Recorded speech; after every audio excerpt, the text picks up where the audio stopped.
Behind me is quite possibly the coolest looking electric assisted pedal cycle you can ever buy, and I'm going to show you exactly why. But before we get into all the nitty gritty, let me just show you what comes in the box. Cracking open the box is easy enough, and once you've done that you can pull out some little boxes with some extra accessories and get the bike itself out. The bike comes half built. All you got to put on is the front wheel, pedals, seat and handlebars, but that is easy enough to do.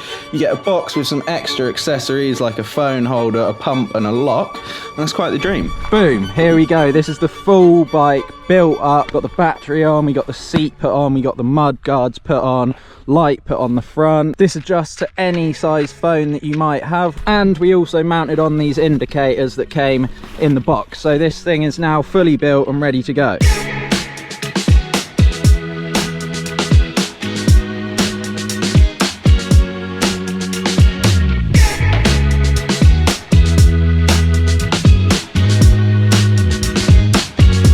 So let's talk about specs. If you watched my last video on the Jansno X50, which is a very similar bike to this one, it shares a lot of the same components and has a lot of the same specs. We have this nice 48 volt battery on here, but on the X50 you only get one, which is here. The X70 does come with an extra one mounted here, but these ones are interchangeable, so you'll be able to fit this battery on the X70 or the X50 and some other models as well. We also have that amazing powerful 750 watt motor in the rear here with a 7-speed Shimano gear system that comes on a lot of these e-bikes, which is super awesome. We also have the 4-inch fat tyres on the front and back. Obviously comes with the mud guards to protect you against all the mud. The paint on this thing, absolutely insane. I know some might see this as a more boring colour, it just being grey like this, but the way it flakes, it looks like real car paint, which I really like. You get this lovely leather seat on here that you get similar looking to the X70. The other cool features on here, you do actually get indicators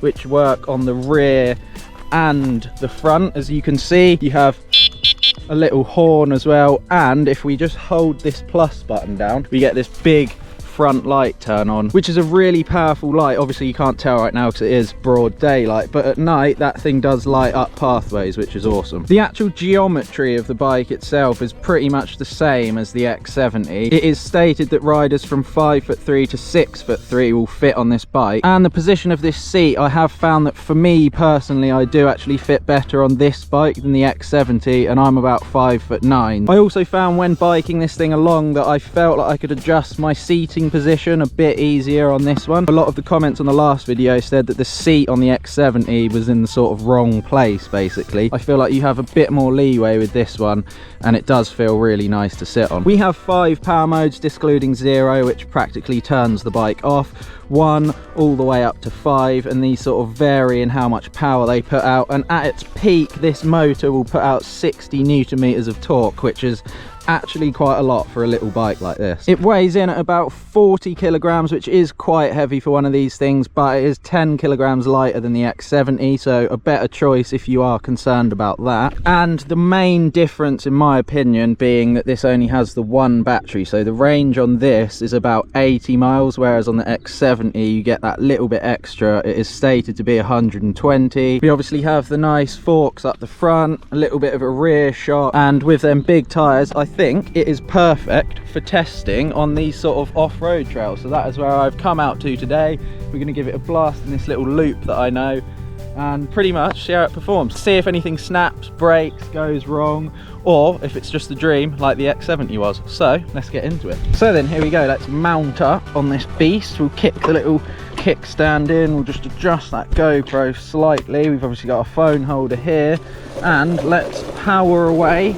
Power mode 5, currently in the top gear. Let's actually shift down a bit to give us a little bit extra boost, and away we go. We're going to start our little loop by starting in this field here, and it's going to go all the way down and round the back of this nice field area. So it's going to give us a nice chance to test the suspension, test the tyres, see if we can puncture them, and just see how fast this thing goes basically. Before we actually start on this trail, let's just see how well this phone holder actually works. I am putting a lot of trust in this thing, so I hope that actually does feel fairly stable, to be honest. So we'll leave that in there for a second, but I'm probably going to get scared and take it out at some point.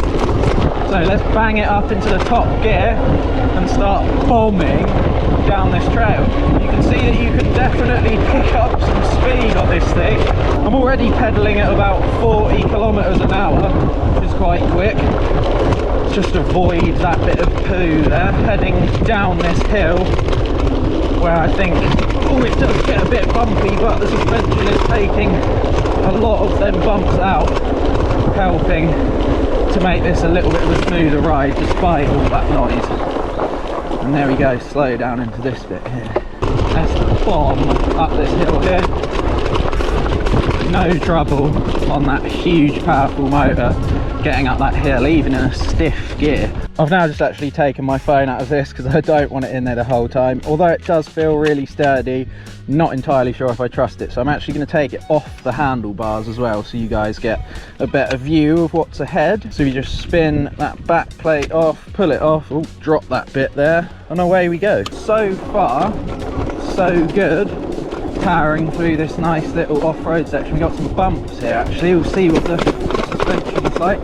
Do you know what? I know it's rattling around and I know the suspension isn't the best. It's not some Fox or Mazzocchi beast forks that we've got on the front there, but they are doing their job, to be honest. It's making the ride a lot more comfortable than it would be without any suspension whatsoever. Whilst we are on this off-road track, is a good opportunity to talk about some of the rules and regulations on these e-bikes. Jansno just wanted me to make you aware of some things about this bike, mainly considering the fact that it does have a 750 watt motor, which does make it illegal to ride on the road in quite a lot of European countries, including the UK, unless obviously you get it licensed, you have a license, insured, taxed, MOT'd, whatever. But that doesn't make this bike illegal completely in and of itself. It just means you can't have it on the road unless you've gone through the proper process. So even if you are in a country like the UK, you could still buy this bike and use it to go on your big off-road cycle rides. You know, if you're somewhere like the Peak District that has miles of trail, that would be fine. And as far as I'm aware, because this is an electric assisted pedal bike, you can actually use this on like a cycle path as long as it's not on the road. Definitely correct me if I'm wrong, but as far as I've researched, I think that's okay. Now obviously the point of this video is to review the bike, not to review the laws surrounding the use of this bike in whatever country you're in. I do want to urge you to just double check some of that information if you are to buy one of these and you do live in one of those countries where the regulations are a bit iffy. Anyway, we are now in this nice little off-roady section here through a little bit of woodland. I'm not entirely sure where it goes, but we are, oh, a little bit of a drift there. We are getting to, let's actually just go through these ferns. Oh, wow, well, that was quite pleasant actually. Just through all this, powering our way through. Literally got no idea where I'm going, and I'm so glad there isn't thorns. Them fat tyres putting in quite a shift there actually. That's the dream. Nothing is damaged though so far. It still looks to be working quite nicely. Trying to get like over there, but I've no idea where I am. My legs are literally so stunned. This is horrible. I think we've just gone round in a loop, to be honest.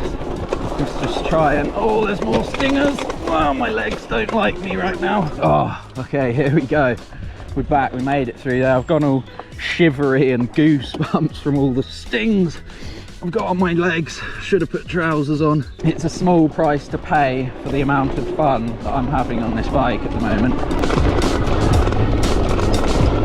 Quite easily cruises at speeds of 35 kilometers an hour. That's what I was at there with literally no effort.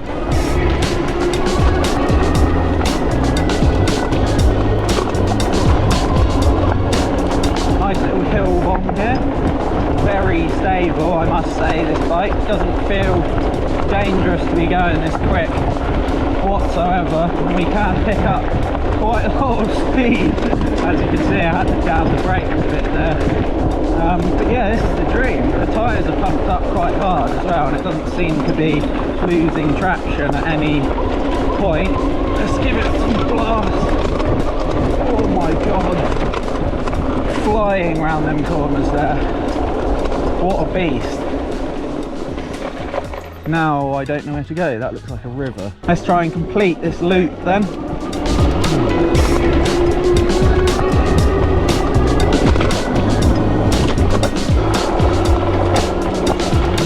Bit of a hill here, but you can see it sits nicely at quite a nice cruising speed. 16 kilometers at the moment. I could put a bit more effort in and go a bit quicker, but don't need to. I don't feel the need to. So what an epic day out this has been on the Jansno X50. Proper amazing bike. Love the build quality, love this colour. The suspension, though it is cheap, actually does do its job how it should. It does take out the harshness for some of those bumps, and the seating position on this, for me personally, is amazing. It feels nice, super nice to be on this bike riding around. And obviously all this other stuff is optional, you don't have to put it on, but I just wanted to show you what the bike looks like fully done if you want to put everything on there. You obviously will have also seen that it comes with this bike lock, which is cool. It is a bit cheap and flimsy, but if you are just running in the shop, that will probably put someone off for a couple of seconds until you get outside there. You also get a little bike pump, which is handy, and the phone holder, which is cool.